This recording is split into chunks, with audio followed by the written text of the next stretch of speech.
तो हम लोग बात करने वाले थे इमरजेंसी की घोषणा का मूल अधिकारों पर प्रभाव। ये क्या इफेक्ट होगा आगे, इसे हम लोग देखने वाले थे। दो तीन हेड हैं जिनमें इस समस्या पर विचार ये किया जाना चाहिए। पहली बात कि क्या जो फंडामेंटल राइट पर इफेक्ट बताया गया है अनुच्छेद 358 और 359 में, यह हमेशा से ऐसे ही रहा है या इसमें कोई बदलाव ये किए गए हैं? और अगर बदलाव किए गए हैं तो बदलाव करने की जरूरत ये क्यों पड़ गई? बिफोर 44th कॉन्स्टिट्यूशनल अमेंडमेंट ये जो पोजीशन रही है 358 और 359 की, वो काफी अलग रही है। और आफ्टर 44th 358 और 359 की स्थितियां काफी अलग हुई हैं। देखना यह पड़ेगा कि आखिर 358 और 359 को 44th कॉन्स्टिट्यूशनल अमेंडमेंट से जरूरत क्यों पड़ गई है ये बदलने की। इस प्रश्न पर विचार करना जरूरी है, तब इमरजेंसी का पूरा सिनारियो ये हमारे सामने स्पष्ट होता है। फर्स्ट ऑफ ऑल हमें यह देखना चाहिए कि बिफोर 44th ये क्या पोजीशन रही है। 44 में संविधान संशोधन से पूर्व 358 की क्या पोजीशन थी? सबसे पहली चीज हमें यह देखना चाहिए। तो बिफोर 44th जो सबसे मुख्य बात है कि 352 में नेशनल इमरजेंसी घोषित करने के जो तीन आधार दिए थे, वो तीन आधार कौन से? युद्ध, बाह्य आक्रमण और आंतरिक अशांति जिससे भारत की सुरक्षा को खतरा है। तीनों आधारों पर अगर इमरजेंसी डिक्लेयर होती तो अनुच्छेद 19 ऑटोमेटिकली सस्पेंड हो जाता था। लेकिन आफ्टर 44th जो 44वां संविधान संशोधन आया, उससे उन्होंने क्या कर दिया कि अब स्थिति क्या रहेगी कि तीनों आधारों पर नहीं, केवल युद्ध और केवल बाह्य आक्रमण, इसके आधार पर अगर इमरजेंसी इसकी घोषणा होती है तो अनुच्छेद 19 ऑटोमेटिकली सस्पेंड होगा, अदरवाइज ऑटोमेटिकली सस्पेंड नहीं होगा। केवल युद्ध, केवल बाह्य आक्रमण, यानी आज की तिथि पर अगर सशस्त्र विद्रोह इसके आधार पर इमरजेंसी की घोषणा हो भी जाए तो भी अनुच्छेद 19 सस्पेंड नहीं होगा, ऑटोमेटिकली नहीं होगा। हां, अनुच्छेद 359 में प्रेसिडेंट को पावर है कि वे सारे फंडामेंटल राइट्स इनके प्रवर्तन को स्थगित कर सकते हैं। लेकिन एक चीज ध्यान में रख लेनी चाहिए कि फंडामेंटल राइट का सस्पेंड होना और उसके प्रवर्तन का सस्पेंड होना, ये दोनों बातें अलग अलग हैं। फंडामेंटल राइट इटसेल्फ सस्पेंड हो गया, इसका मतलब फंडामेंटल राइट है ही नहीं। और अब लेजिस्लेचर अगर कोई इनेक्टमेंट कर रही है जो कि अनुच्छेद 19 उसमें प्रतिबंध लगाने के जो शीर्षक दिए हुए, उन्हें लेजिस्लेचर के इनेक्टमेंट के माध्यम से संतुष्ट न भी किया गया हो तो भी इनेक्टमेंट को चुनौती यह नहीं मिल सकती। क्यों? फंडामेंटल राइट इटसेल्फ सस्पेंड है, लेकिन फंडामेंटल राइट का इन्फोर्समेंट सस्पेंड है, यह दूसरी बात है। उसका प्रवर्तन स्थगित है, लेकिन फंडामेंटल राइट इटसेल्फ एग्जिस्ट कर रहा है। ठीक है। और अगर फंडामेंटल राइट इटसेल्फ एग्जिस्ट कर रहा है, इसका मतलब यह है कि भले ही नागरिक ये फंडामेंटल राइट के वायलेशन की शिकायत नहीं कर सकता, क्योंकि प्रवर्तन स्थगित है, वो न्यायालय में शिकायत करने नहीं जा सकता। लेकिन फिर भी चूंकि फंडामेंटल राइट मौजूद है,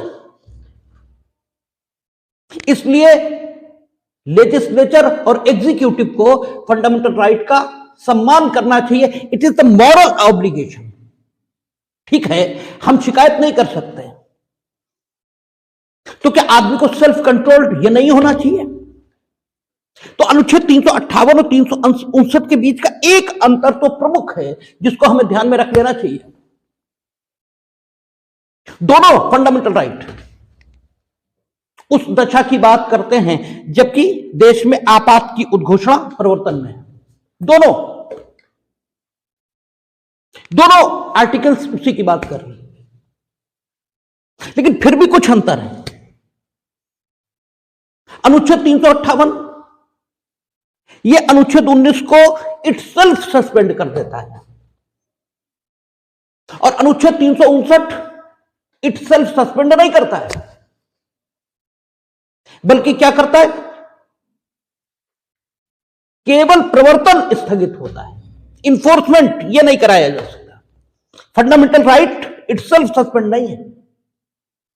इन बातों से फर्क आएंगे, इन बातों से अंतर आएंगे, इसलिए ये अंतर ध्यान में रखने जरूरी है 358 और 359 के। और 44वें संविधान संशोधन से पूर्व स्थिति क्या है और 44वें संविधान संशोधन के बाद स्थिति क्या है, इनको देखना जरूरी है। 44वां संविधान संशोधन करने की जरूरत क्यों पड़ गई, इसे देखना जरूरी है।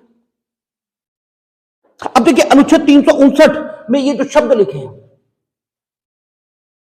कि फंडामेंटल राइट, इनका प्रवर्तन स्थगित हो जाएगा, यही वो शब्द हैं जो 38वें संविधान संशोधन के माध्यम से 359(1)(a) इसे जोड़ने का आधार बने हैं। क्योंकि जब 26 अक्टूबर 1962 को एक्सटर्नल अग्रेशन के आधार पर हिंदुस्तान में आपात की उद्घोषणा की गई, तब 3 नवंबर 1962 को एक प्रेसिडेंशियल ऑर्डर यह अनुच्छेद 359 के अंतर्गत जारी किया गया,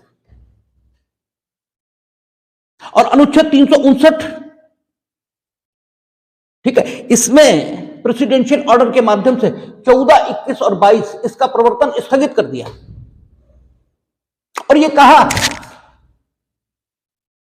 कि अनुच्छेद 14, 21 और 22 इनका प्रवर्तन इनका इन्फोर्समेंट ये स्थगित रहेगा।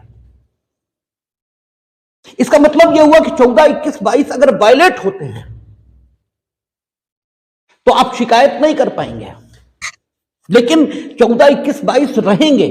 ऐसा नहीं होगा 14, 21, 22 रहेंगे नहीं, 14, 21, 22 बने रहेंगे। ठीक है, ये स्थिति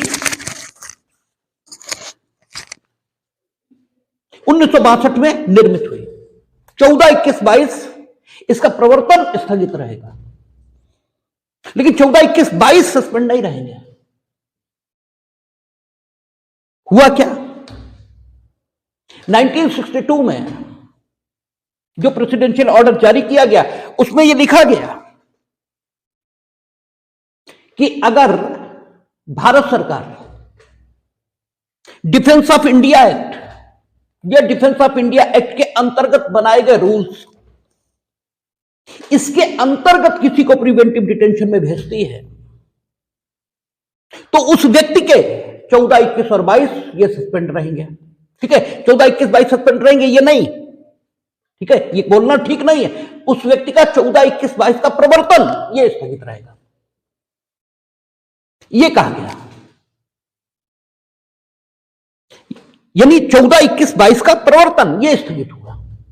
इस प्रेसिडेंशियल ऑर्डर को मक्खन Singh versus state of Punjab इस मुकदमे में चुनौती ये दी गई। कैसे दी गई, क्या दी गई, मक्खन Singh versus state of Punjab, इसमें क्या डिसाइड होकर आया, इसकी चर्चा अभी करेंगे।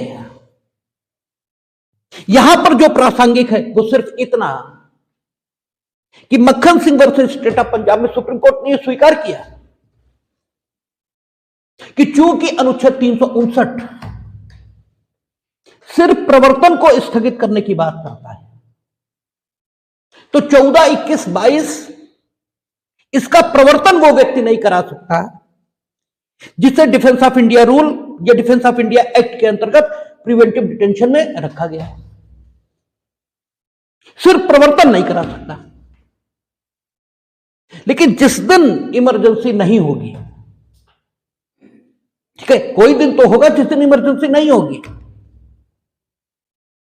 14, 21, 22 बना हुआ था उस व्यक्ति का 14, 21, 22 खत्म नहीं हुआ था न। 14, 21, 22 खत्म हो सकता था, 19 इटसेल्फ सस्पेंड हो सकता था, लेकिन 14, 21, 22 बना हुआ था। तो अगर एग्जीक्यूटिव ने उस व्यक्ति के साथ कुछ ऐसा किया है जिससे उसका 14, 21, 22 के अंतर्गत गारंटीड फंडामेंटल राइट ये वायलेट हुआ है, तो ड्यूरिंग इमरजेंसी चूंकि वो अपने 14, 21, 22 का प्रवर्तन इन्फोर्समेंट ये करा ही नहीं सकता,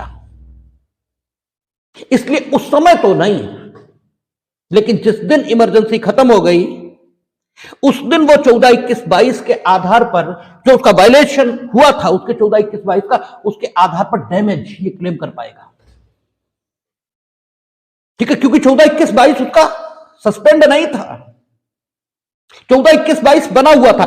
जो कुछ सस्पेंड था वो सिर्फ और सिर्फ उसका इन्फोर्समेंट ये सस्पेंड था, इसके अलावा कुछ भी सस्पेंड नहीं था। इसलिए अनुच्छेद 359 में 1975, मुझे कहने में कोई संकोच नहीं है कि संवैधानिक प्रावधानों का जितना दुरुपयोग श्रीमती इंदिरा गांधी ने किया इतना किसी ने नहीं किया है। 1975 की जब इमरजेंसी लाई गई तो मक्खन सिंह के मुकदमे में यह जो डिसाइड होकर आया था कि 359 सिर्फ प्रवर्तन को सस्पेंड करता है, इस बात को ध्यान में रखकर अनुच्छेद 359 में 1A ये जोड़ दिया गया 38वें संविधान संशोधन से, और ये लिख दिया गया कि अगर आपात की उद्घोषणा के कारण इस अनुच्छेद के अंदर कोई प्रेसिडेंशियल ऑर्डर यह जारी होता है और किसी व्यक्ति के किन्हीं मूल अधिकारों के प्रवर्तन को स्थगित कर दिया जाता है, तो ऐसी उद्घोषणा के आधार पर जो बातें की जाएंगी, ये जिन बातों को करने का लोभ किया जाएगा, उन बातों के सिवाय, ठीक है, उन बातों के सिवाय जैसे इमरजेंसी खत्म होगी, ठीक है, वैसे ही उन बात जो कुछ लिखा गया वो लिखा गया कि उन बातों के सिवाय, ठीक है, हम लोग ठीक शब्द देख लेते हैं 1A के, क्योंकि जो बेयर लैंग्वेज है उसी को पढ़ लेना चाहिए। कहता है कि जब अनुच्छेद 20 और 21 को छोड़कर, 20 और 21 को छोड़कर ये 44 से जोड़ा, कहा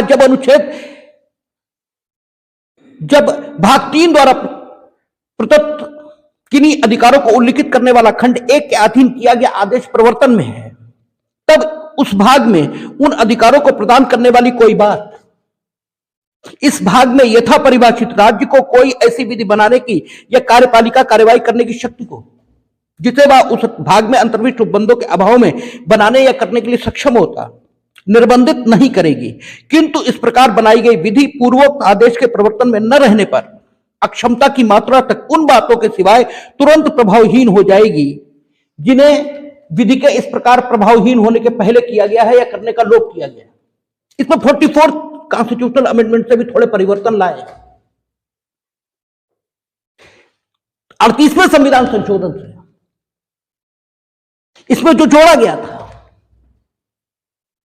वो अनुच्छेद 1A ये जोड़ा गया और उसके माध्यम से सरकार को ये शक्ति दी गई, लेजिस्लेचर को ये शक्ति दी गई कि अगर आपात की उद्घोषणा इसके प्रवर्तन में होने के कारण से किन्हीं व्यक्तियों के मूल अधिकारों का प्रवर्तन ये स्थगित है, तो सरकार क्या कर सकेगी? कोई कार्यपालिकी आदेश, ठीक है, ये जारी कर सकेगी जो कि मूल अधिकारों का प्रवर्तन स्थगित न होने की सूरत में वो जारी नहीं कर सकती थी। या कोई विधायी कृत्य यानी कानून ये भी बना सकेगी जिसे वो मूल अधिकारों के प्रवर्तन में होने के कारण नहीं बना सकती थी। वो सारे काम कर सकेगी, वो सारे चीजें हो सकेंगी। और जिस दिन इमरजेंसी खत्म होगी उस दिन उन विधियों या उन कार्यपालिकी आदेशों के अंतर्गत जो कुछ कर दिया गया है, इमरजेंसी खत्म हो गई, लेकिन वे विधियां, वे कार्यपालिकी आदेश जो फंडामेंटल राइट के एग्जिस्टेंस में होने के कारण, ठीक है, नहीं बन सकते थे, नहीं किए जा सकते थे, ठीक है, उन बातों के लिए वो सारी विधियां अस्तित्व में मानी जाएंगी। शेष उन बातों के लिए भले ही इमरजेंसी खत्म हो गई, इमरजेंसी खत्म हो गई, लेकिन वे काम, वे कानून जो कि फंडामेंटल राइट के एग्जिस्टेंस में होने पर नहीं किए जा सकते थे, नहीं बनाए जा सकते थे, अगर इमरजेंसी खत्म हो गई तो भी वे कानून जो कि फंडामेंटल राइट के इन एग्जिस्टेंस होने के कारण नहीं बनाए जा सकते थे, ठीक है, वे उन बातों के लिए जो उन विधियों के आधार पर एग्जीक्यूटिव ने की हैं उनके लिए समाप्त नहीं हुई हैं, ये मान लिया जाएगा, बाकी खत्म हो जाएगा। ये कहा इसलिए क्योंकि मक्खन Singh versus state of Punjab में ये कह दिया था सुप्रीम कोर्ट ने कि चूंकि आपात की उद्घोषणा प्रवर्तन में होने के कारण फंडामेंटल राइट का प्रवर्तन स्थगित होता है। फंडामेंटल राइट इटसेल्फ ये थोड़ी सस्पेंड हो जाता है, और जो फंडामेंटल राइट इटसेल्फ सस्पेंड नहीं है, तो इधर इमरजेंसी खत्म हुई और तुमने फंडामेंटल राइट का वायलेशन करने वाले जो काम इमरजेंसी के दौरान किए थे उन कामों के विरुद्ध अनुतोष उस समय क्लेम नहीं हो सकता था, ठीक है, क्योंकि प्रवर्तन स्थगित था। लेकिन अब तो इमरजेंसी खत्म, अब उन कामों के लिए हम डैमेज मांगेंगे। इस बात को काउंटर कैसे करें, इस बात को बदले कैसे, इसके लिए 38वां संविधान संशोधन बने, इसको ठीक है बना दिया और बने में ये लिख दिया कि अगर आपात की उद्घोषणा प्रवर्तन में है और आपात की उद्घोषणा प्रवर्तन में होने के कारण कुछ फंडामेंटल राइट्स का इन्फोर्समेंट सस्पेंड कर दिया गया है, ठीक है, तो फंडामेंटल राइट के सस्पेंड होने के कारण से जो काम एग्जीक्यूटिव नहीं कर सकती थी, जो काम लेजिस्लेचर नहीं कर सकती थी, वो सारे काम वो कर सकेगी क्योंकि फंडामेंटल राइट का इन्फोर्समेंट सस्पेंड है। कर सकेगी इन द सेंस उसे करने नहीं चाहिए, लेकिन अगर करेगी तो रोकने के लिए जो मशीनरी है वो एक्टिव नहीं हो पाएगी, ठीक है। अब सवाल यह है कि इमरजेंसी खत्म हो गई तो उस डैमेज को कैसे रोका जाए, ठीक है। जो मक्खन सिंह बनाम स्टेट ऑफ पंजाब में अलाउ कर दिया उस डैमेज को रोकने के लिए। 1A में यह भी जोड़ दिया कि वे जो काम किए गए थे इमरजेंसी के चालू रहने के दौरान और जो इनकंसिस्टेंट हैं, असंगत हैं फंडामेंटल राइट से, उन बातों के लिए, ठीक है, वे सारे कानून अस्तित्व में मान लिए जाएंगे, ठीक है, जो कि फंडामेंटल राइट के एग्जिस्टेंस में होने के कारण, ठीक है, सामान्य स्थितियों में नहीं बनाए जा सकते, इमरजेंसी में ही बनाए गए थे। तो इमरजेंसी के खत्म होने के बाद भी उन कामों के लिए, जिन कामों को इमरजेंसी के दौरान किया गया है, या उन लोगों के लिए जिन्हें इमरजेंसी के दौरान इमरजेंसी से निपटने के लिए किया गया है, उनके लिए वे सारी विधियां आज भी अस्तित्व में हैं जो उस समय बनाई गई थी। यह मान लिया जाएगा शेष भविष्य के लिए, आगे उस विधि का प्रभाव यह खत्म हो जाएगा। यह जोड़ दिया गया। ये क्यों किया गया? क्योंकि Misa, maintenance of internal security act, इसका दुरुपयोग करके सैकड़ों लोगों की स्वतंत्रताओं को बाधित किया गया 1975 की इमरजेंसी में। और 1975 की इमरजेंसी खत्म होने के बाद वे लोग इस आधार पर एग्जीक्यूटिव से डैमेज क्लेम कर सकते थे कि आपने अपने एग्जीक्यूटिव ऑर्डर से हमारी, ठीक है, स्वतंत्रताओं को बाधित किया, हमारे फंडामेंटल राइट का वायलेशन किया, इसलिए आप डैमेज दीजिए। क्योंकि जो कुछ स्थगित था उस समय वो क्या था? प्रवर्तन। फंडामेंटल राइट इटसेल्फ बना हुआ था, फंडामेंटल राइट खत्म नहीं हुआ था, वो बना हुआ था, इसलिए आप डैमेज दीजिए। इस स्थिति को उत्पन्न न होने देने के लिए, ठीक है, अनुच्छेद 1A ये जोड़ा गया। अब अनुच्छेद 1A का प्रभाव क्या होगा कि अगर मीसा इसके अंतर्गत हुए अत्याचारों के लिए या इसके अंतर्गत हुए ग्रॉस वायलेशंस फंडामेंटल राइट के, उनके लिए आप डैमेज क्लेम करना चाहो तो यह माना जाएगा कि मीसा आज भी अस्तित्व में है। यह माना जाएगा कि मीसा आज भी अस्तित्व में है, और क्योंकि मीसा अस्तित्व में है तो उसके अंतर्गत एग्जीक्यूटिव वो काम कर सकती थी, क्योंकि कानून के मुताबिक तो एग्जीक्यूटिव कुछ भी कर सकती है। हां, जब इमरजेंसी खत्म हो गई उसके बाद के लिए मीसा ये अस्तित्व में है, ये नहीं मानी जाएगी। आज की डेट पर किसी को मीसा के अंतर्गत बंद नहीं किया जा सकता, लेकिन जो बंद हो चुके हैं वो अगर डैमेज क्लेम करना चाहें तो माना क्या जाएगा? मीसा आज भी अस्तित्व में है। यह अनुच्छेद 359 में 1A जोड़ा गया। इसका मतलब यह हुए कि मूल रूप से फ्रेमर्स ने जो 358 और 359 बनाए थे, एक बार हमें वो जरूर देखने चाहिए कि मूल रूप से स्थिति क्या थी। मूल रूप से तो पोजीशन यह थी कि अनुच्छेद 358 यह कहता था कि युद्ध बाह्य आक्रमण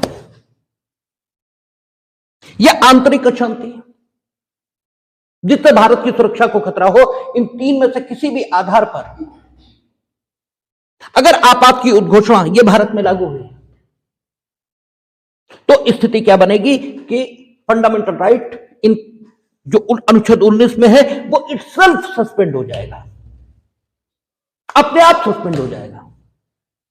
लेकिन 26 जून 1975 की इमरजेंसी में, जो कि आंतरिक अशांति जिससे भारत की सुरक्षा को खतरा है इस आधार पर लगाई गई थी, उसमें प्रेस सेंसरशिप इसे लागू करने के लिए 8 जनवरी 1976 को एक कार्यपालिकी आदेश जारी करके प्रेस की स्वतंत्रता यह भी बाधित कर दी गई। ठीक है, प्रेस को भी, ठीक है, सेंसरशिप प्रेस पे भी लगाई गई। ठीक है, सारी चीजें हुई। इसलिए 44th अमेंडमेंट जब लाए, 44वां संविधान संशोधन जब लाए, तो उन्होंने अनुच्छेद 358 को थोड़ा ठीक है, उसमें सरकार की शक्ति को थोड़ा संशोधित करके थोड़ा कमजोर किया और अनुच्छेद 358 को कम मारक ये बनाया और उन्होंने कहा कि युद्ध और बाह्य आक्रमण केवल इस आधार पे, अगर भारत की, ठीक है, भारत के राज्य क्षेत्र में ये आपात की उद्घोषणा प्रवर्तन में है, केवल तभी अनुच्छेद 19 इटसेल्फ सस्पेंड होगा। अगर अब तो आंतरिक अशांति वो है ही नहीं, अब सशस्त्र विद्रोह, इसका मतलब अगर सशस्त्र विद्रोह के आधार पर आपात की उद्घोषणा ये लागू की जाए तो अनुच्छेद 19 ये सस्पेंड नहीं होगा, ठीक है ना। अनुच्छेद 358, 359 में ओरिजिनली जब ड्राफ्ट किया गया था तो 19(1)A जैसी कोई, सॉरी 359(1)A जैसी कोई चीज नहीं थी। मूल रूप से फ्रेमर्स ने जो बात रखी थी वो मूल रूप से फ्रेमर्स ने यही बात रखी थी कि प्रेसिडेंट ये क्या कर सकते हैं, आपात की उद्घोषणा के प्रवर्तन इसके होने के समय कि जिन मूल अधिकारों का प्रवर्तन करना वो स्थगित करना चाहें,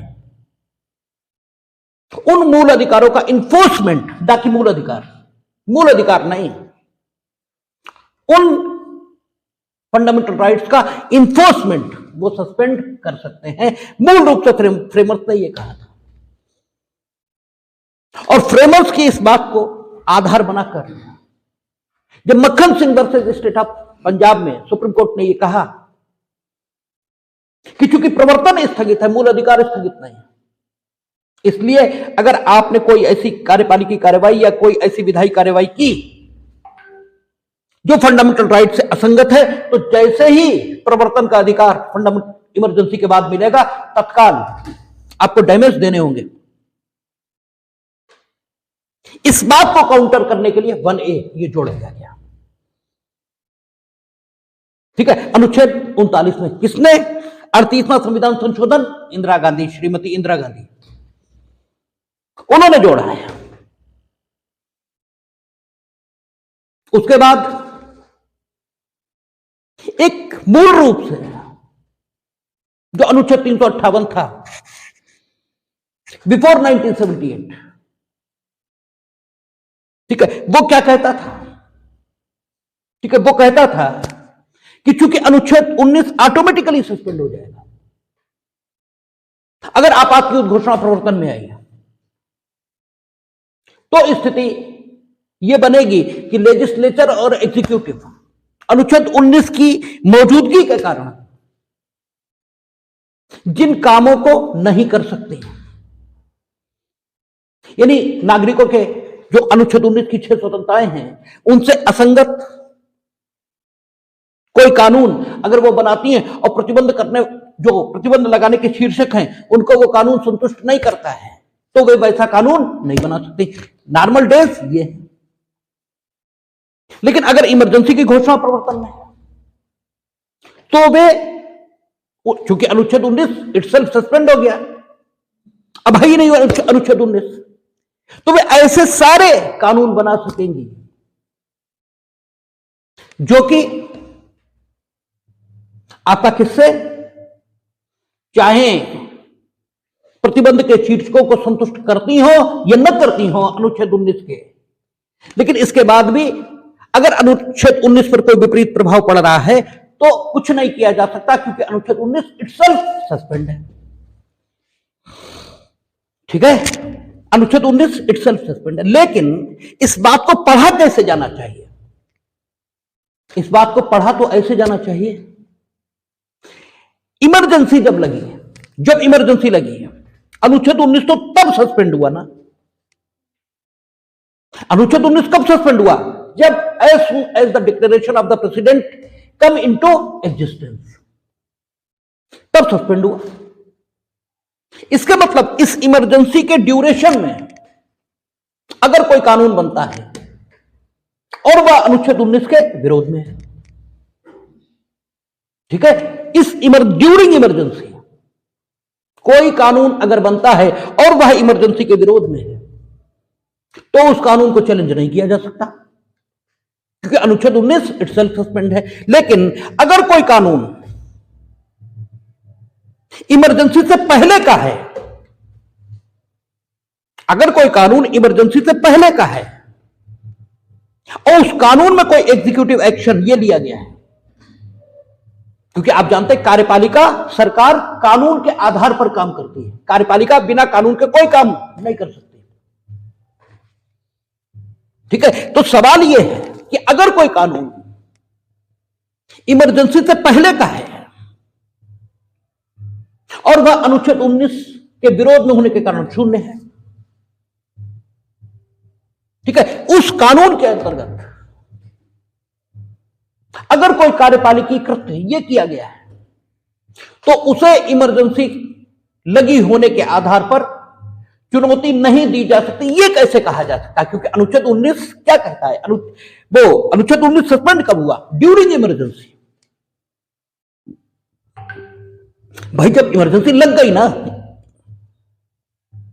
ड्यूरिंग इमरजेंसी अनुच्छेद 19 सस्पेंड हुआ। तो इस ड्यूरिंग इमरजेंसी में अगर कोई कानून बनाया जाए जो अनुच्छेद 19 के विरोध में चला जाए तो उस कानून को चैलेंज नहीं कर सकते। उस कानून के आधार पर कोई कार्यपालिकी कृत्य किया जाए तो उसे चैलेंज नहीं कर सकते, क्योंकि अनुच्छेद 19 इटसेल्फ सस्पेंड है। लेकिन अगर कोई कानून इस इमरजेंसी से पहले का है, एग्जीक्यूटिव एक्शन आप आज ले रहे हो, यानी जब इमरजेंसी चल रही है तब ले रहे हो,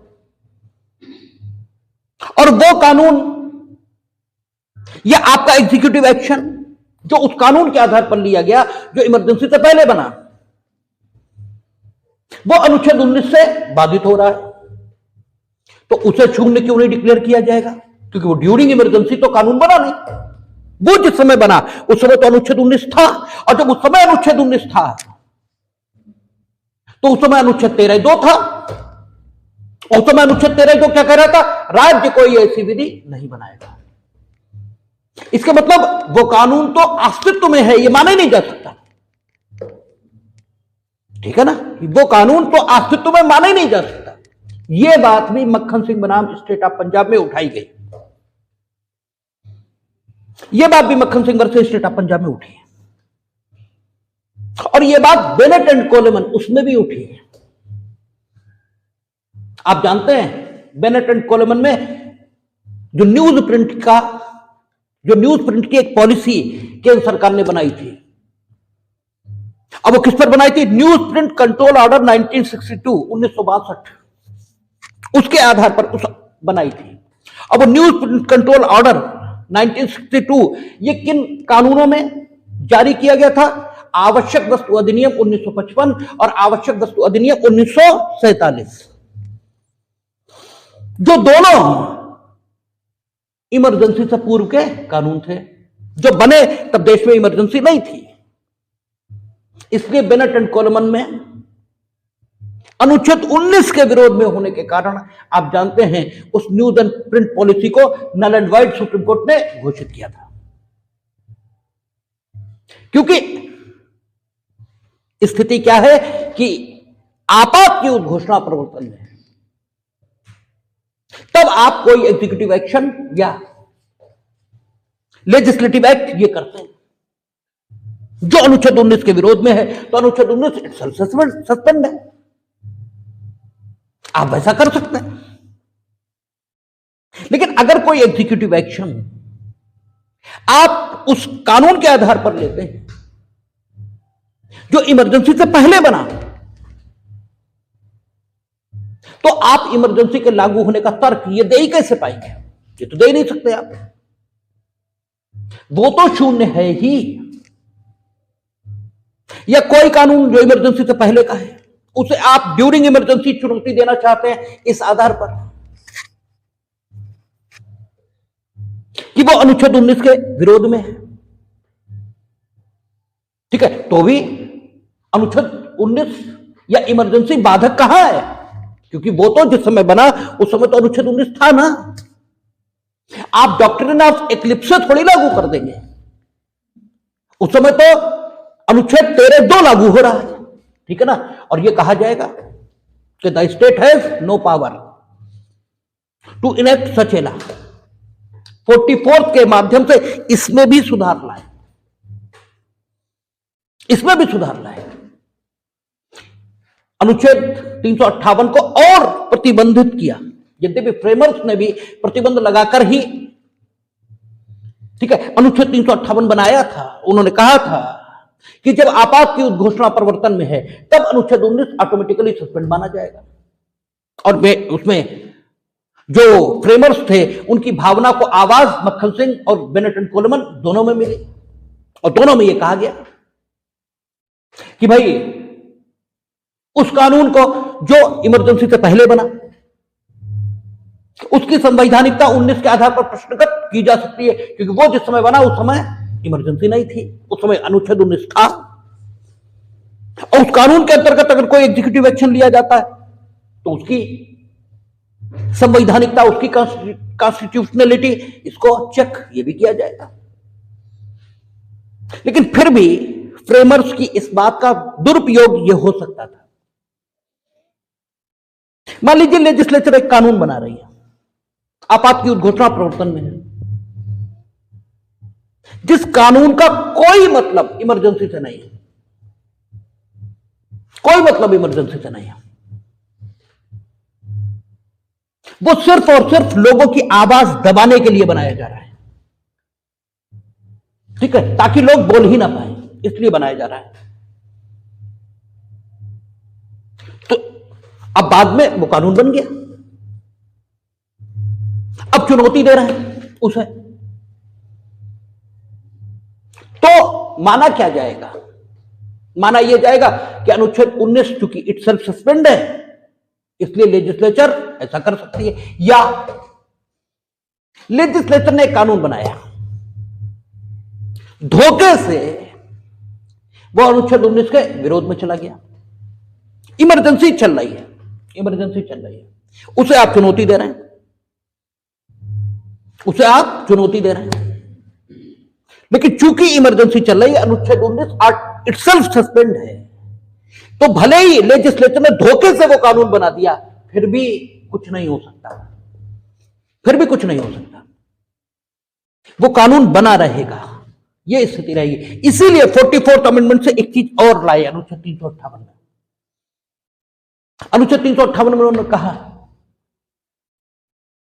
कि अनुच्छेद 19 इटसेल्फ सस्पेंड तो हो जाएगा, ये तो सही है, लेकिन अगर विधायिका कोई कानून बनाना चाहती है जो कि अनुच्छेद 19 के विरोध में है, तो उस कानून पर उसे उल्लेख करना होगा कि यह कानून स्पेशली हम इमरजेंसी से निपटने के लिए बना रहे हैं, तो विधायिका की शक्ति प्रतिबंधित हो गई। अब अगर धोखे से कोई कानून ऐसा बन जाएगा जो अनुच्छेद 19 को बाधित कर रहा होगा, तो उसमें यह उल्लेख नहीं होगा, तो इमरजेंसी के चलते हुए भी उसे चुनौती दी जा सकेगी। यह भी 44 से इनोवेशन ये हुआ है, किसमें? अनुच्छेद 358 में, यह भी इनोवेशन हुआ। और यह भी कहा कि इस कानून के मुताबिक, जिसमें इस ढंग का उल्लेख है कि यह इमरजेंसी से निपटने के लिए बना है, इस कानून के अंतर्गत अगर कोई एग्जीक्यूटिव एक्शन लिया जाएगा और वह एग्जीक्यूटिव एक्शन फंडामेंटल राइट का विरोध करता होगा, तो उसे चुनौती नहीं दी जाएगी, यह कहा। इससे जो व्यवहारिक फर्क आया, वो फर्क क्या है, अभी चर्चा करेंगे, हम लोग देखेंगे। अगर इस वीडियो में संभव नहीं हुआ तो एक और वीडियो इस पर बनाएंगे, लेकिन इस पर चर्चा करेंगे। एक मोटे में आप समझिए, 1975 की इमरजेंसी में जब प्रिवेंटिव डिटेंशन को चुनौती दी गई थी, किस केस में? एडीएम जबलपुर वर्सेस शिवाकांत शुक्ला, उसमें ठीक है, तो माननीय न्यायमूर्ति श्री बेग ने यह कहा था कि अगर एग्जीक्यूटिव बिना किसी कानून के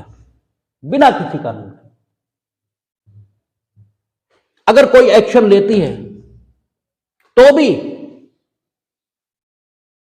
ठीक है, उसे चुनौती नहीं दी जा सकती क्योंकि अनुच्छेद 21 सस्पेंड हो गया।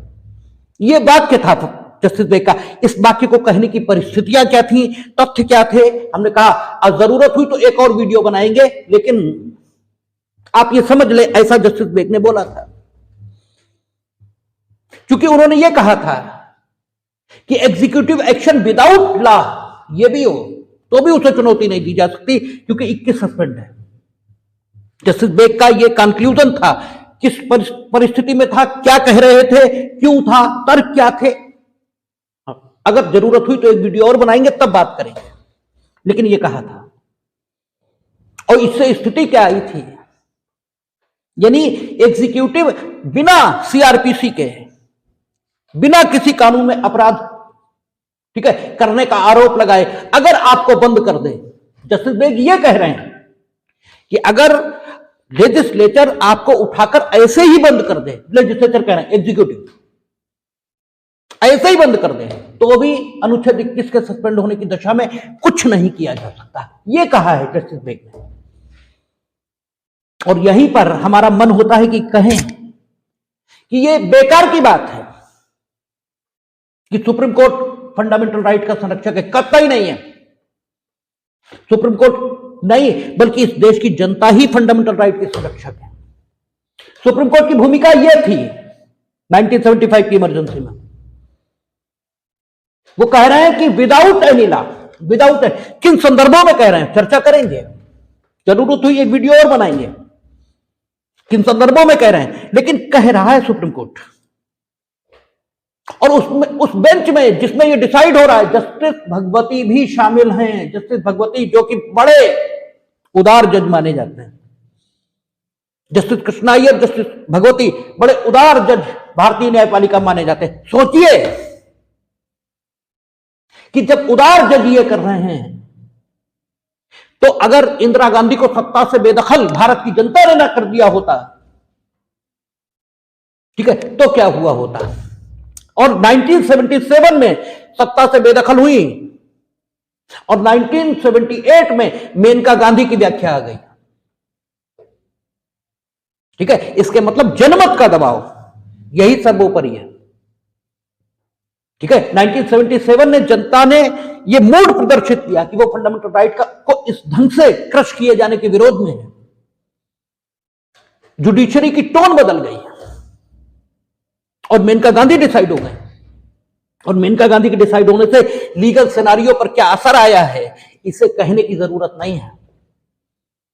जो कानून का विद्यार्थी वो खूब जानता है कि मेनका गांधी के डिसाइड होने से लीगल सिनारियो पर क्या असर आए हैं, ठीक है। तो चूंकि ये कह दिया था जस्टिस भगवती ने, वो सॉरी जस्टिस बेग ने, कि अगर अनुच्छेद 21 सस्पेंड है तो भले ही बिना किसी कानून के कोई एग्जीक्यूटिव एक्शन हो, उस एग्जीक्यूटिव एक्शन के खिलाफ भी कोई रेमेडी हासिल नहीं हो सकती। कैसे कहा, क्यों कहा, हमने बार बार कहा, देखेंगे। कहा था इन शब्दों के प्रभाव से 44th अमेंडमेंट में, एक तो 359 में उन्होंने यह जोड़ा कि 20 और 21 कभी सस्पेंड नहीं होंगे। इसी बात का प्रभाव हुआ, ठीक है ना। 1975 में जो सस्पेंड था 14, 21, 22 ये सस्पेंड था, ठीक है। तो एक तो ये जोड़ दिया कि 21 और 20 कभी सस्पेंड नहीं होंगे, ना उनका प्रवर्तन स्थगित होगा, कुछ नहीं होगा, वो हमेशा रहेंगे। क्योंकि जस्टिस बेग ने यह कहा कि अगर 21 सस्पेंड हो जाए तो एग्जीक्यूटिव एक्शन बिना अथॉरिटी ऑफ लॉ यह भी चलेगा। एक तो यह बात कही, और दूसरी ठीक है, उन्होंने यह कह दिया कि अनुच्छेद 21 यही एकमात्र आधार है। अगर आपको विदाउट एनी लॉ बंद किया गया है तो रेमेडी पाने का, यानी आपकी पर्सनल लिबर्टी, इसको अगर नुकसान हुआ है तो अनुच्छेद 21 ही आधार है और अनुच्छेद 21 सस्पेंड है। तो आप कुछ कर ही नहीं सकते, कुछ हो ही नहीं सकता। उन्होंने कहा कि यह ठीक है, जस्टिस बेग ने ये बातें बोली थी। जस्टिस बेग ने कहा यह ठीक है कि गवर्नमेंट को बिना कानून कोई काम नहीं करना चाहिए, ये सही है। लेकिन अगर गवर्नमेंट बिना कानून काम करे और अनुच्छेद 21 सस्पेंड हो, तो भारत के संविधान में अनुच्छेद 21 ही तो है जो यह कहता है कि प्राण और दैहिक स्वतंत्रता से विधि की प्रक्रिया के बिना वंचित नहीं किया जा सकता। यह अनुच्छेद 21 ही तो कह रहा है। यानी लॉ के मुताबिक किसी की प्राण और दैहिक स्वतंत्रता को लिया जाना चाहिए। यह कहता कौन है? ये तो अनुच्छेद 21 ही कहता है और अनुच्छेद 21 सस्पेंड है। तो बिना विधि की प्रक्रिया के भी अगर किसी के प्राण और दैहिक स्वतंत्रता को लिया गया है तो हो क्या सकता है? वो तो कुछ भी नहीं सकता। This was the conclusion of justice Beg. ये कंक्लूजन था। इस वजह से अनुच्छेद 358 में शब्द जोड़े गए। क्या शब्द जोड़े गए आप देखें, ठीक है। अनुच्छेद 358 सबसेक्शन 2, इसमें क्या कहता है? किसी ऐसी कार्यपालिका कार्यवाही को लागू नहीं होगी जो ऐसा उल्लेख अंतर्विष्ट करने वाली विधि के अधीन न करके अन्यथा की गई है। ये सब शब्द लिख दिए गए अनुच्छेद 358(2) में। अर्थात क्या लिखा फ्रेमर्स ने 44वें संविधान संशोधन के बाद? उन्होंने एक बात तो यह लिखी है कि अनुच्छेद 19 इटसेल्फ सस्पेंड हो जाएगा। यह बात सही है और विधायिका को, कार्यपालिका को वे सब काम करने की ताकत मिल जाएगी जो वो अनुच्छेद 19 के मौजूद रहते नहीं कर सकते। लेकिन अगर विधायिका ऐसा कोई विधायी कृत्य अर्थात कानून बनाना चाहती है जो अनुच्छेद 19 के विद्यमान रहते वो नहीं बना सकती, तो उसे उस कानून में यह उल्लेख करना होगा कि वह यह कानून अनुच्छेद 19 के विरोध में इसलिए बना रही है क्योंकि आपात की उद्घोषणा प्रवर्तन में है, इसलिए बना रही है। ठीक है, तो एक तो यह संभावना खत्म हो गई कि लेजिस्लेचर अगर धोखे से भी कोई ऐसा कानून बना दे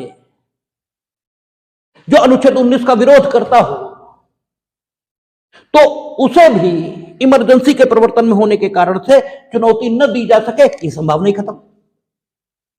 यह संभावना इसलिए खत्म क्योंकि उसमें वो उल्लेख अंतर्विष्ट होगा ही नहीं, तो उसे चुनौती मिल सकेगी। दूसरा, यह बात स्पष्ट हो गई है कि जो प्री कॉन्स्टिट्यूशनल, ठीक है, वो प्री कॉन्स्टिट्यूशन कह रहे हैं, जो प्री इमरजेंसी लॉज इनेक्ट हुए हैं वे अगर असंगत हैं अनुच्छेद 19 से तो ड्यूरिंग इमरजेंसी उन्हें चुनौती मिलेगी। यह बात क्लियर हो गई कि अगर बिफोर इमरजेंसी कोई लॉ बना हुआ है और वो अनुच्छेद 19 के विरोध में उस पर कोई एग्जीक्यूटिव एक्शन लिया जा रहा है तो उसे चुनौती मिलेगी। और यह भी क्लियर हो गया कि भले ही कोई कानून बिफोर इमरजेंसी बना वो बिल्कुल ठीक है अनुच्छेद 19 के हिसाब से, लेकिन अगर कोई एग्जीक्यूटिव एक्शन उसके आधार पर लिया जाता है जो कि अनुच्छेद 19 से असंगत है, कानून ठीक है, कानून के अंतर्गत जो काम किया गया वो गलत है। कानून ठीक है, कानून में कोई कमी नहीं, कानून के अंतर्गत जो काम किया गया वो गलत है। ठीक है ना? जैसे धारा 144 सीआरपीसी क्या कहती है? जब लोक स्वास्थ्य को संकट है, जब लोक व्यवस्था शांति को संकट है, तो एग्जीक्यूटिव अर्थात डिस्ट्रिक्ट मजिस्ट्रेट आपको यह आदेश दे सकता है कि आप अपनी अमुक संपत्ति की व्यवस्था अमुक प्रकार से करें या अमुक कामों इन्हें न करें। तो कानून तो ठीक है अपने में। अब न स्वास्थ्य को संकट है न लोक व्यवस्था को संकट है, फिर भी डीएम ने एक आदेश कर दिया, तो कार्यपालिका का कृत्य गलत है। कानून तो ठीक है, कानून तो ठीक है, लेकिन अगर जस्टिस बेग अगर ये अमेंडमेंट ना आए जो आए 44 से 358 में, तो पोजीशन क्या बनेगी? आप भले ही ये कार्यपालिकी कृत्य ये बिल्कुल गलत है, लेकिन जस्टिस बेग तो कह रहे हैं कि चूंकि अनुच्छेद 21 सस्पेंड है, 19 सस्पेंड, आप जा ही नहीं सकते, आप कुछ कर ही नहीं सकते। ठीक है, तो इस एग्जीक्यूटिव एक्शन का आप कुछ बिगाड़ नहीं सकते। इस बात को भी खत्म कर दिया। और उन्होंने कहा इसमें कि अगर कोई एग्जीक्यूटिव एक्शन लिया जाता है ऐसा ड्यूरिंग इमरजेंसी जो कि अनुच्छेद 19 के विरोध में है, तो ये तभी लिया जा सकेगा, तभी ये एग्जीक्यूटिव एक्शन चलेगा जब ये उस विधि के अंतर्गत एग्जीक्यूटिव एक्शन लिया गया हो जो विधि अपने में ये उल्लिखित करती है कि वह इमरजेंसी से निपटने के लिए बनाई गई है, तभी ये एग्जीक्यूटिव एक्शन सरवाइव करेगा। अदरवाइज ये एग्जीक्यूटिव एक्शन सरवाइव नहीं कर सकता। तो दो बातें इससे क्लियर हो गई। एक तो अगर कोई बिफोर इमरजेंसी का लॉ है, लॉ अपने में ठीक है, लेकिन उसके अंतर्गत जो एग्जीक्यूटिव एक्शन लिया गया है वो अनुच्छेद 19 से असंगत है, तो उसे चुनौती मिल जाएगी, क्योंकि वो विधि अपने में उल्लिखित नहीं करती कि ये इमरजेंसी से निपटने के लिए बनाई गई है। एक तो उसे चुनौती मिल जाएगी। दूसरा, ऐसी विधि जो अपने में ये उल्लिखित करती है उसके अंतर्गत एग्जीक्यूटिव एक्शन ये लिया गया है, तो ये तभी लिया जा सकेगा जब एज पर दैट लॉ ये लिया गया। अगर उस कानून का भी विरोध करती है तो भी नहीं लिया जा सकेगा। यानी अगर कोई इमरजेंसी से निपटने के लिए कानून लेजिस्लेचर ने बनाया, उसमें यह उल्लिखित कर दिया कि यह इमरजेंसी से निपटने के लिए बना है, ठीक है, और चूंकि यह इमरजेंसी से निपटने के लिए बना है, इसलिए सामान्य तौर पर जो भाषण है इसे देने के लिए लाउड स्पीकर का उपयोग करना मूल अधिकार है लोगों का, लेकिन चूंकि ये इमरजेंसी से निपटने के लिए बनाया गया है, इसलिए यदि अमुक अमुक विषयों पर जनसभाएं आयोजित की जाएंगी तो लाउड स्पीकर का उपयोग नहीं होगा। मान लीजिए एक कानून है जो इमरजेंसी से निपटने के लिए बनाया गया, उसमें उल्लेख भी है और उसमें इस प्रकार की शक्ति ये किसे कार्यपालिका को दी गई है। ठीक, अब कानून क्या कह रहा है? कानून कहता है कि अमुक अमुक विषयों के संबंध में अगर जनसभा हो तो लाउड स्पीकर का उपयोग नहीं होगा। उन विषयों के संबंध में जनसभा ही नहीं है। उसके बाद भी एग्जीक्यूटिव ने क्या किया कि लाउड स्पीकर का उपयोग रोक दिया। तो एग्जीक्यूटिव आदेश गलत है। यह उस विधि के अंतर्गत कहां लिया गया, ठीक है, जो यह उल्लिखित करती है कि वह इमरजेंसी से निपटने के लिए बनाई गई है, उस विधि के अंतर्गत कहां? उस विधि के अंतर्गत तो तब होता जब जनसभा उन्हीं विषयों पर आयोजित होगी, फिर आप लाउड स्पीकर रोकते, क्योंकि जनसभा उन विषयों पर नहीं है, आप लाउड स्पीकर का उपयोग रोक रहे हैं। तो यह एग्जीक्यूटिव एक्शन इस बात के बावजूद नहीं चल सकता कि यह एग्जीक्यूटिव एक्शन उस विधि के अंतर्गत लिया गया है।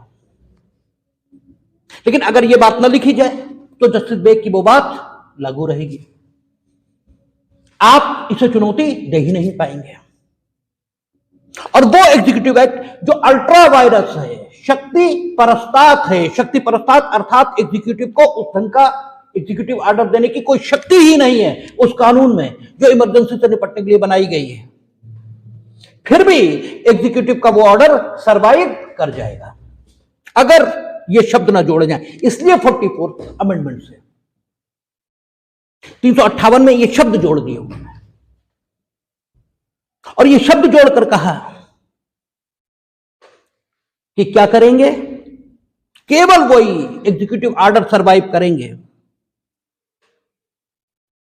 जो उस विधि के अंतर्गत लिए गए हैं, जो इस प्रकार का उल्लेख करते हैं उसके अलावा नहीं। और जैसे ही इमरजेंसी खत्म होगी वैसे ये एग्जीक्यूटिव ऑर्डर और ये सारे कानून जो इमरजेंसी से निपटने के लिए बनाए गए थे और जो ये उल्लिखित कर रहे थे स्वयं में, ये तत्काल सीज कर जाएंगे, सिवाय उन बातों के जो पहले ही इमरजेंसी के दौरान इन कानूनों के अंतर्गत कर दी गई। अर्थात अगर उन बातों के आधार पर चुनौती देने का प्रयास होगा तो ये कानून अस्तित्व में ऐसे माना जाएगा, अदरवाइज ये सीज कर जाएंगे। तो आप देखेंगे 358 को भी 44th ने बदला है, ठीक है ना। 358 359 एक चीज और जो अंतर है, 358 क्या कहता है, जब 352 की उद्घोषणा प्रवर्तन में है तो क्या होगा कि अनुच्छेद 19 इटसेल्फ सस्पेंड हो जाएगा। कहां? पूरे देश में, पूरे देश में सस्पेंड हो जाएगा। और पूरे देश में अनुच्छेद 19 के विरोध में कोई कानून ये बन सकेगा, ठीक है ना। जबकि हालांकि ये लिखा है कि अनुच्छेद 358 में अगर अनुच्छेद 19 इटसेल्फ सस्पेंड हुआ है और आपात की उद्घोषणा भारत के सिर्फ एक भाग के प्रवर्तन में है, सिर्फ एक भाग के प्रवर्तन में है, ठीक है, तो अनुच्छेद 19 सस्पेंड है। लेकिन अगर किसी अन्य भाग में जिसमें आपात की उद्घोषणा प्रवर्तन में नहीं है उसमें अनुच्छेद 19 के विरोध में कोई कानून बनाया जाना है तो यह होना चाहिए कि जिस भाग में आपात की उद्घोषणा प्रवर्तन में है वहां चल रही गतिविधियों के कारण उस स्थान की स्वतंत्रता या उस स्थान की जो सुरक्षा है यह खतरे में पड़नी चाहिए। तभी ऐसी जगह पर जहां पर आपात की उद्घोषणा प्रवर्तन में नहीं है उन विधियों को बनाया जा सकेगा जो अनुच्छेद 19 के विरोध में हो, यह लिखा है अनुच्छेद 358। लेकिन फिर भी स्थिति क्या है? स्थिति यह है कि अगर आपात की उद्घोषणा प्रवर्तन में तो पूरे देश में अनुच्छेद 19 ऑटोमेटिकली सस्पेंड हो जाएगा और पूरे देश में समस्त लेजिस्लेचर्स को यह शक्ति आ जाएगी कि अनुच्छेद 19 के विरोध में जाकर वो कानून बना सके। 359 की स्थिति देखें, 359 सबसेक्शन 2 लाए 44th अमेंडमेंट से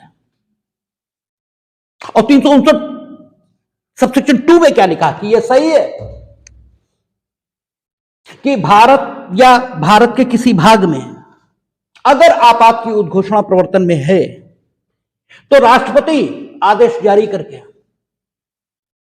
उस भाग में या पूरे भारत में जिन मूल अधिकारों का वे उल्लेख करना चाहें उन मूल अधिकारों का उल्लेख करके एक प्रेसिडेंशियल ऑर्डर जारी कर सकते हैं और उस प्रेसिडेंशियल ऑर्डर में, ठीक है, वे उल्लिखित मूल अधिकारों का प्रवर्तन पूरे भारत में या जिस भाग में आपात की उद्घोषणा प्रवर्तन में है उसमें स्थगित कर सकते हैं।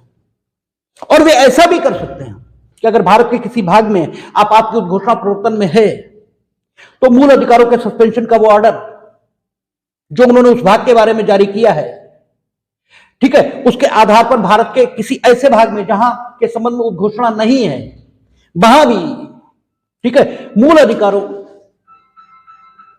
के अस्तित्व में होने के कारण जिन विधियों का निर्माण नहीं किया जा सकता है उन विधियों का निर्माण और उस प्रकार के एग्जीक्यूटिव एक्शन लेने की ताकत, ठीक है, एग्जीक्यूटिव को और लेजिस्लेचर को दे दें, यह हो सकता है उन्हीं दशाओं में जबकि जिस भाग में प्रवर्तन में है उस भाग की गतिविधियों के कारण ऐसे भाग की सुरक्षा संकट में पड़ रही है जहां आपात की उद्घोषणा प्रवर्तन में नहीं है। लेकिन ऐसा तभी होगा जब राष्ट्रपति का यह समाधान हो जाए कि ऐसा है, तभी होगा, जबकि वहां क्या है, राष्ट्रपति का समाधान हो न हो। अनुच्छेद 19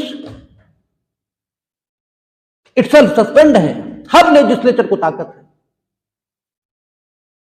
ठीक है, कि वो राष्ट्रपति का कोई समाधान होना जरूरी नहीं है। एक बार समाधान हो गया, आपात की घोषणा उन्होंने प्रवर्तन में कर दी और आपात की घोषणा प्रवर्तन में करने के बाद राष्ट्रपति का काम खत्म। अब सरकार को अगर ऐसा लगता है कि जिस भाग में आपात उद्घोषणा प्रवर्तन में है उसके कारण से किसी अन्य भाग की सुरक्षा ये संकट में पड़ रही है, तो अनुच्छेद 19 के विरोध में विधियों का अधिनियमन और उन विधियों के अंतर्गत कार्यपालिकी आदेश और कार्यपालिकी कृत्य ये वो कर सकते हैं। जबकि 359 उसमें अगर कोई आपात की उद्घोषणा प्रवर्तन में होने के कारण से किन्हीं फंडामेंटल राइट का प्रवर्तन ये स्थगित किया गया, तो पहली बात 20 और 21 ये तो सस्पेंड ही नहीं होंगे, ये तो सस्पेंड हो ही नहीं सकते। लेकिन ठीक है, अन्य फंडामेंटल राइट अस्तित्व में होने के कारण जिन विधियों का निर्माण लेजिस्लेचर नहीं कर सकती और जिन एग्जीक्यूटिव एक्ट ठीक है इनको परफॉर्म एग्जीक्यूटिव नहीं कर सकती, वो सारे एग्जीक्यूटिव एक्ट भी हो सकेंगे और वो सारे कानून भी बन सकेंगे। ठीक है, लेकिन हां ये भी ठीक है कि एक भाग में प्रवर्तन में है आपात की घोषणा, तो जिस भाग में प्रवर्तन में नहीं है उसके लिए भी ठीक है इस प्रकार के कानून, इस प्रकार के एग्जीक्यूटिव एक्शन लिए जा सकेंगे। लेकिन एक सेफ गार्ड ये ले आया कि अगर आपात की घोषणा ये प्रवर्तन में सिर्फ एक भाग में और आप ऐसे एग्जीक्यूटिव एक्शन या ऐसे लेजिस्लेटिव एक्शन लेना चाहते हैं जो फंडामेंटल राइट के विरोध में उन भागों में जहां आपात की घोषणा प्रवर्तन में नहीं है, तो राष्ट्रपति का समाधान चाहिए एडिशनली, जो कि वहां नहीं लिखा है। ठीक है, क्योंकि फंडामेंटल राइट का स्थगित होना यह एक गंभीर घटना है और वो स्थगित 359 में हो रहा है, तो 20-21 को तो क्लियर मना कर दिया, होगा ही नहीं 44th में। लेकिन अन्य फंडामेंटल राइट के लिए ये ले आए, आप देखें 359(2) की भाषा कहता है खंड 1 की कोई बात किसी ऐसी विधि को लागू नहीं होगी, ठीक है, नहीं सॉरी ये 358(2) हम पढ़ने लगे, 359(2) ठीक है, परंतु देखें कहता है परंतु 359(2) का परंतु कहता है परंतु जहां आपात की उद्घोषणा भारत के राज्य क्षेत्र के केवल किसी भाग के प्रवर्तन में है, वहां किसी ऐसे आदेश का विस्तार भारत के राज्य क्षेत्र के किसी अन्य भाग पर तभी होगा जब राष्ट्रपति का यह समाधान हो जाए कि भारत या उसके राज्य क्षेत्र के किसी भाग की सुरक्षा भारत के राज्य क्षेत्र के उस भाग में या उसके संबंध में जिसमें आपात की उद्घोषणा प्रवर्तन में है होने वाले क्रियाकलाप के कारण संकट में है, ऐसा विस्तार अगर राष्ट्रपति आवश्यक समझे समाधान होने पर तभी होगा, अन्यथा नहीं होगा। ये एक एडिशनल चेक ये लाए 44th अमेंडमेंट से एक और 359 में 3 सबसेक्शन 3 जोड़ा उन्होंने, और सबसेक्शन 3 में उन्होंने कहा कि अगर राष्ट्रपति ऐसा कोई आदेश जारी करते हैं तो उसे संसद के दोनों सदनों के समक्ष ठीक है यह भी रखा जाएगा। कहता है 359(3) कहता है खंड 1 के अधीन किया गया प्रत्येक आदेश किए जाने के पश्चात यथाशक्ति शीघ्र संसद के प्रत्येक सदन के समक्ष रखा जाएगा। आप कहेंगे इससे क्या होगा? कुछ ना हो, इससे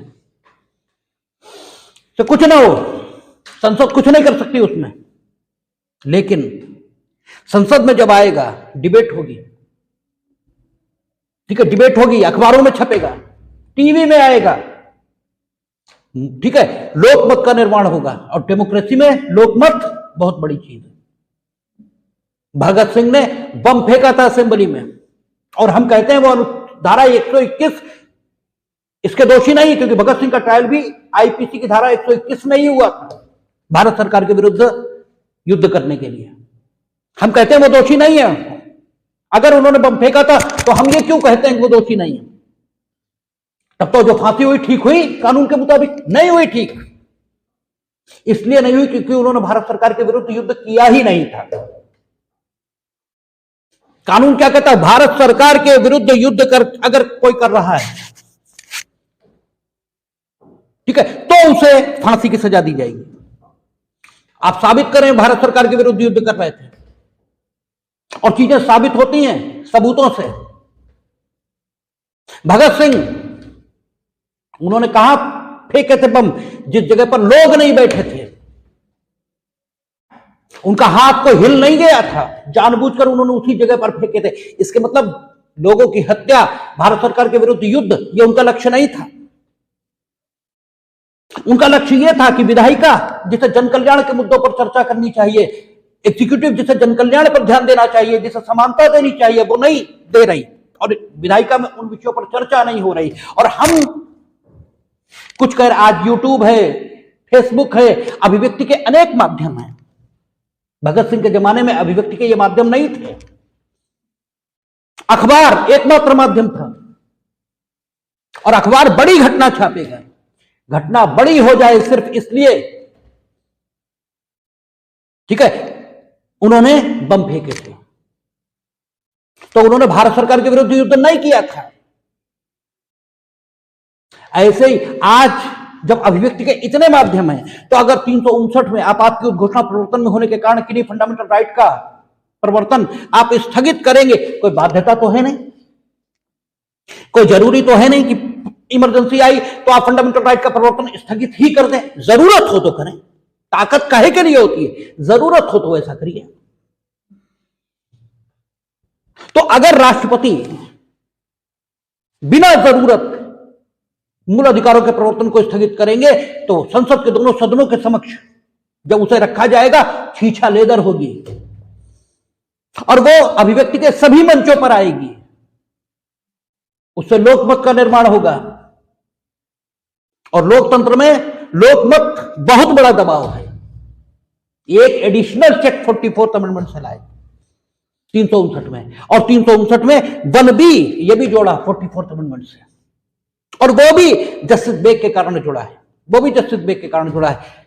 मुझे लगता है एक वीडियो और बनानी पड़ेगी, ठीक। तो अगर हम बात कर रहे थे कि अगर राष्ट्रपति को, ठीक है, ये लगता है कि फंडामेंटल राइट सस्पेंड होने चाहिए, तो फंडामेंटल राइट सस्पेंड करने के लिए वो उद्घोषणा ही जारी कर देंगे, और उद्घोषणा उन्होंने जारी की तो संसद के दोनों सदनों के समक्ष आएगी, और संसद के दोनों सदनों के समक्ष आने पर डिबेट होगी। वो डिबेट अखबारों में, अभिव्यक्ति के सभी माध्यमों पर आएगी, और ये लोकमत ये सरकार को विवश करेगा कि अगर आवश्यक नहीं है तो आपात की उद्घोषणा इसे वापस ले।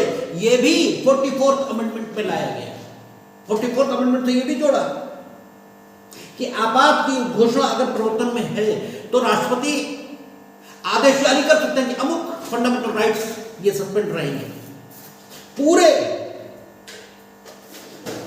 आपात की घोषणा के काल में सस्पेंड रहेंगे, या फॉर द शार्टर पीरियड जिसे वो उचित समझे। तो अगर जनमत का दबाव बना तो हो सकता है राष्ट्रपति को घोषणा वापस भी लेनी पड़ जाए। ये भी 44th अमेंडमेंट से एक संशोधन किया है। 44वां संविधान संशोधन एक तो इसको सुनिश्चित कर देता है, और फिर कार्यपालिकी कृत्य, उनका कौन सा कार्यपालिकी कृत्य जो कि ऐसी विधि के अधीन, जो ये उल्लिखित करती है कि वो आपात से निपटने के लिए बनाई गई है, उस विधि के अधीन अगर कोई कार्यपालिकी कृत्य किया जाएगा तो उसकी संवैधानिकता, मूल अधिकार जो कि स्थगित हैं उनके आधार पर चुनौती नहीं मिलेगी। अगर वो कार्यपालिकी कृत्य इस प्रकार का पाया गया कि वह उस कानून जिसका निर्माण इमरजेंसी से निपटने के लिए किया गया, उस कानून को भी संतुष्ट नहीं करता होगा, जैसे आज की तिथि पर आईपीसी क्या कहती है, जो हत्या करेगा वो जेल जाएगा।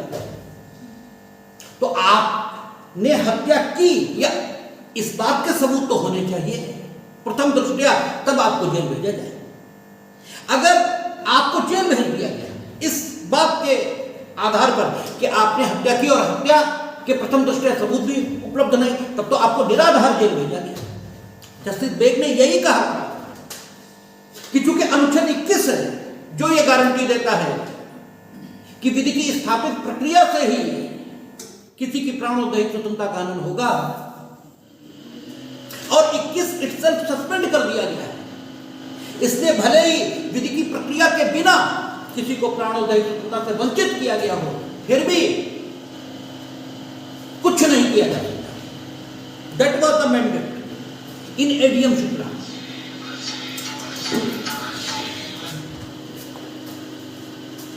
ठीक है, ये मैंडेट था एडीएम शुक्ला। इस वजह से 359 में, ठीक है, ये जोड़ा गया कि अगर कार्यपालिकी एग्जीक्यूटिव एक्शन हुआ है तो उसे उस विधि की आत्मा को संतुष्ट करना होगा जो स्वयं में ये उल्लिखित करती कि आपात के से निपटने के लिए बनाया गया। तो आप देखेंगे कि 44th अमेंडमेंट इसने बदल कर रख दिया सारे सिनेरियो। 358 पहले जो था आज वो नहीं। आज एक तो केवल युद्ध और केवल बाह्य आक्रमण, इसके आधार पर ही अगर आपात घोषणा प्रवर्तन में है तो सस्पेंड होगा इटसेल्फ। उसी कानून के संबंध में सस्पेंड माना जाएगा जिस कानून में ये उल्लिखित है जो आपात से निपटने के लिए बनाया गया। उसी कानून के अंतर्गत लिए गए एग्जीक्यूटिव एक्शन के संबंध में सस्पेंड माना जाएगा, अन्यों के संबंध में नहीं। 359 में 20-21 कभी सस्पेंड नहीं होंगे। आपात की घोषणा ये प्रवर्तन में हो तो भी राष्ट्रपति, ठीक है, वापस भी ले सकते हैं जब चाहे, ठीक है, शॉर्टर पीरियड के लिए भी वो घोषणा को जारी कर सकते हैं। 359(3) ले आए, संसद के समक्ष रखना है। 359(2) उसमें कहा कि क्या राष्ट्रपति का समाधान, परंतु में कह दिया समाधान अगर नहीं होगा और एक भाग के संबंध में प्रवर्तन में है तो अन्य भाग में, ठीक है, फंडामेंटल राइट के सस्पेंड होने के आधार पर जिन कानूनों को बनाया जा सकता है वे नहीं बनाए जाएंगे जब तक राष्ट्रपति का समाधान ना हो जाए। ये 19 में नहीं है, ठीक है। 19(1)(b) वो 19(1)(b) कह रहे हैं, 359(1)(b) ले आए, आपको उल्लिखित करना होगा। तो इस तरह आप देखें कि 44th अमेंडमेंट के बाद मेजर अमेंडमेंट किया है 358 और 359 दोनों। तो 358 इटसेल्फ सस्पेंशन की बात करता, 359 20-21 कभी सस्पेंड नहीं। और इसके अलावा ये सारे सेफगार्ड कि 358 359 में आए हैं। ये 358 और 359 में ये सेफगार्ड क्यों लाने पड़े, इसका इतिहास क्या है, इसकी कॉन्स्टिट्यूशनल हिस्ट्री क्या है, इस पर हम लोग अगले संडे को एक वीडियो और बनाएंगे, अगले संडे या किसी छुट्टी के दिन, क्योंकि कॉन्स्टिट्यूशन पर वीडियो हम छुट्टी के दिन ही बनाएंगे, ठीक है। और एक वीडियो और बनाएंगे, तब ये विषय क्लियर होगा कि आखिर इन सारे संविधान संशोधनों को करने की वजह क्या थी, ठीक है। इस पर बात करेंगे हम लोग।